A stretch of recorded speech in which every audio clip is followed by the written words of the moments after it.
Hello guys, good afternoon. Grabe taas ng araw. Ngayon, mamimili tayo ng gold. Pupunta tayo sa may gold souk at mag-aanap tayo ng pwede natin mabili. Kay Utol dahil nag-birthday nga siya nung nakaraan. At re-regaluhan natin siya para samahan niyo ako.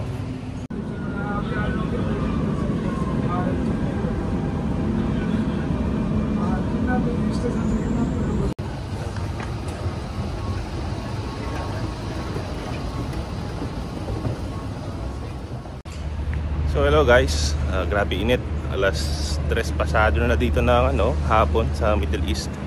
At naglalakad na tayo, galing tayo sa Al Ras Station. From that station, lakad tayo ng paabante para punta sa gold souk o yung mga tindahan ng ginto dito sa Middle East.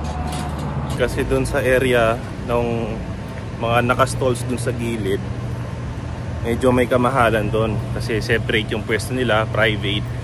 Though yung gold rate is 100% the same, nagkaiba lang sila sa making charge or yung labor cost para sa paggawa ng gold.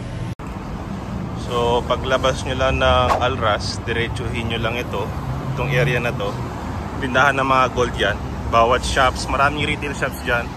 May kanya-kanya silang stall bawat building. So check out nyo dyan.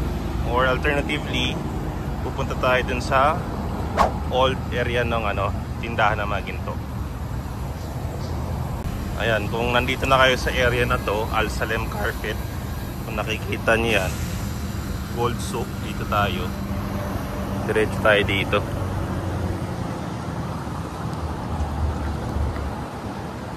Tumbukin lang natin yan, yung mga signages na yan. And dun tayo mamimili. So, andito na tayo sa may gold souk, sa may gate 1. Kung nakikita nyo itong nasa likod ko. Ayan. Dito kasi nagkalat din yung mga multiple shops ng gold, mga textile, mga stationery, at iba pang mga souk.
Itong area na to, yan, puro gold yan, kabilaan, all the way from different entries. Meron din sa, actually ito yung main road or yung main eskinita, meron din dyan sa gilid na eskinita. So mas cheaper yung labor price or yung cost ng paggawa ng ginto. Ito kasi mostly tourist ang target nila. At yun nga, nakadalawang shop na tayo ng ginto. Pareha silang may mga making charges. Yung isa medyo may kamahalan. And then yung isa, very cheap na binigay sa akin. Yung making charge na sa 20 dirhams per gramo. And yung gold that time nasa 5.06 yung binibigay niya sa akin. So approximately maabot ng 1,750 kabuuan. So hanap lang tayo ng store yung zero making charge para mapag-compare natin. Maganda naman yung yung kausap na seller na si Kabayan. Hello kay Kabayan na Jenjen. Sabi daw ni Jenjen, apelido niya daw to Florida. Jenjen Florida, kung sino ka man o kung nanonood ka, hello po sa'yo. And hanapin lang natin It's a good deal yung binigay niya. Good deal. Maayos siyang kausap. Straightforward. And mabait naman. Ano lang tayo, hanap lang tayo ng alternative store. Yung may zero making charge, mapag-compare lang natin. So kung residente kayo dito sa Dubai, panigurado, makakuha kayo ng diskwento o discount. Dahil nga alam nila yung labanan ng ginto dito locally. Compare sa tourist naman, magbibigay din naman sila ng abot kayang presyo or competitive price. Pero syempre dahil nga turista kayo, is for sure i-detect nila yun as advantage. And plus yung VAT, which is yung VAT refundable naman pag alis nyo ng bansa. So ayun na guys, pauwi na tayo.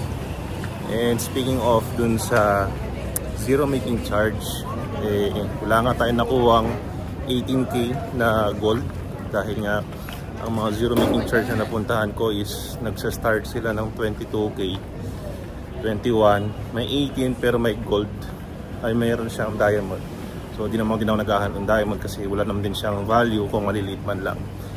So I decided to go dun sa first shop kay Madam Jen. So Madam Jen ng Honey Gold, thank you po sa pagbigay ng discount and sa pagbigay ng lower making charge fees. So sa mga Pilipino, mga nanonood ng video na to na nagbabalak bumili ng gold, always check dun sa current or dun sa latest gold rate, which is makikita nyo naman yan sa Google. Then once na-check nyo na yung latest price para sa gold rate sa market, i-consider nyo rin yung VAT na i-consider nyo rin yung VAT na 5% or kung anumang VAT na usang bansa man kayo bumibili. Maging cautious lang kayo, hindi naman masama din magtingin sa iba't ibang shops at mag-canvas kung magkano nga ba ang isang bracelet or isang accessory na hinahanap ninyo. Mag-canvas kayo, always check the market, but 100% sure yung gold rate is international yan. Kahit sa store, mag-i-stick yan sila sa gold rate. May mga shops na magbibigay din naman ng discount, let's say 3 dirhams less from the existing gold rate, yung mga ganun. So check nyo lang, be careful. So sa next video natin, gawa natin ng video kung paano mag-compute ng gold rate, yung making charges nila, kasama yung VAT.